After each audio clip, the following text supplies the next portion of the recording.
Baik, kali ini kita akan secara khusus membahas tentang literatur review atau yang biasa kita kenal sebagai kajian pustaka.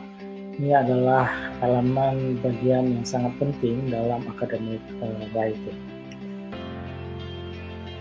Sebelum kita membahas lebih lanjut mengenai bagaimana menulis literatur review, saya kira pertanyaan yang paling penting yang perlu kita pikirkan adalah mengapa kita perlu melakukan literatur review.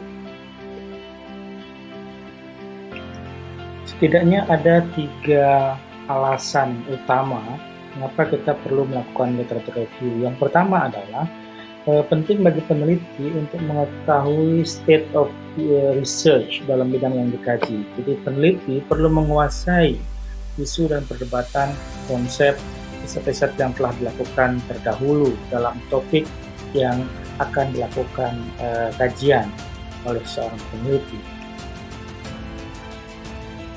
Tujuan kedua melakukan review literatur adalah untuk menjadi dasar bagi peneliti dalam menemukan masalah atau problem dari penelitian yang akan dilakukan. Nah, satu hal yang penting dalam hal ini adalah peneliti perlu untuk sekaligus menemukan dimensi atau unsur originalitas dan kebaruan dari riset yang akan dilakukan. Terutama bapak-bapak yang akan melakukan riset disertasi, pertanyaan tentang originalitas dan novelty ini akan menjadi salah satu pertanyaan penting, dan hampir di setiap ujian disertasi dua hal ini akan ditanyakan oleh penguji. Karena itu peneliti S3 perlu untuk sejak dari awal memikirkan betul-betul aspek originalitas dan kebaruan atau novelty dari riset yang akan dilakukan. Tujuan lain dari literatur review adalah sebagai dasar bagi peneliti untuk membangun theoretical framework atau conceptual framework yang akan digunakan sepanjang penelitian yang akan dilakukan.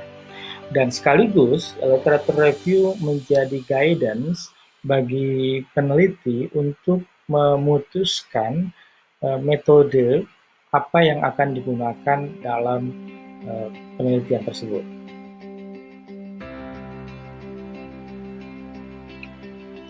Karena itu penting diingat, literatur review itu bukan etalase yang menjejer, yang menempatkan secara berurutan sekian banyak literatur yang ada.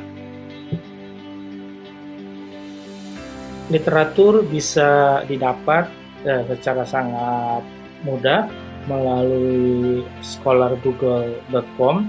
Jadi daripada bapak-bapak masuk ke search engine Google, lebih baik langsung ke scholargoogle.com, atau sebagai mahasiswa UGM, bapak-bapak bisa mengakses banyak sekali literatur, jurnal online, elektronik jurnal, buku, dan publikasi yang lain melalui perpustakaan UGM.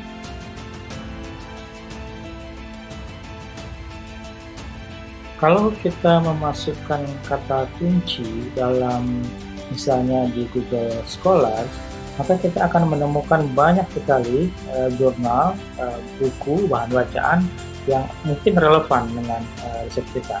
Tetapi tidak semua referensi yang muncul itu relevan. Nah, karena itu teknik yang paling mudah, paling sederhana untuk mensortir, memilah dari sekian banyak literatur yang ada adalah pertama membaca abstrak dari sebuah jurnal. Apabila di abstrak kita masih ragu apakah jurnal ini relevan atau tidak, kita bisa lebih lanjut masuk ke paragraf pertama dari jurnal itu. Dan biasanya seorang penulis sudah memasukkan fokus penelitiannya, tesis statementnya di paragraf pertama. Tapi bila kita belum begitu yakin lagi akan relevansi artikel itu, terakhir kita masuk ke paragraf terakhir dari bagian pendahuluan atau introduction sebuah jurnal artikel. Jika belum juga ditemukan kata kunci yang menunjukkan relevansi jurnal itu dengan penelitian kita, maka sebaiknya tidak usah menghabiskan waktu lebih lanjut untuk membaca jurnal itu dan tinggalkan dan cari jurnal yang lain. Penting untuk diingat bahwa ketika kita membaca dan kemudian mulai menuliskannya dalam bagian literatur review, pada kenyataannya tidak semua bahan catatan yang sudah kita kumpulkan itu dapat kita gunakan dan kita masukkan ke dalam bagian dari literatur review. Itu adalah proses yang biasa yang hampir semua peneliti melakukan itu.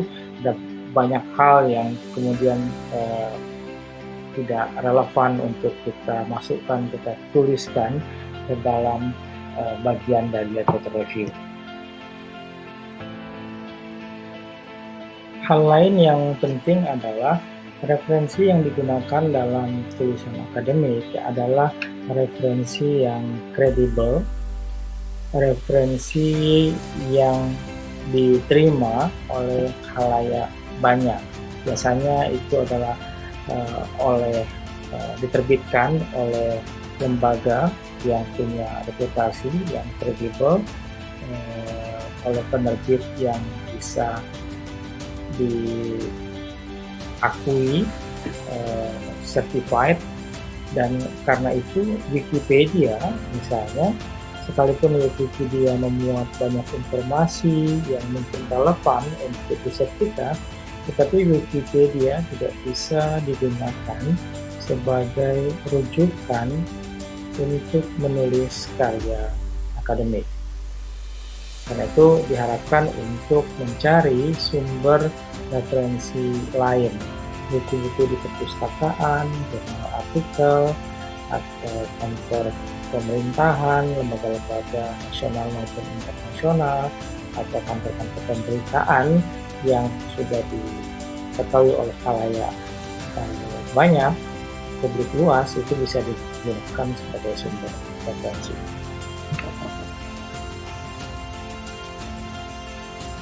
Sekian untuk kelas kita hari ini. Terima kasih untuk bapak-bapak semuanya. Sukses selalu dan semoga kita selalu sehat walafiat.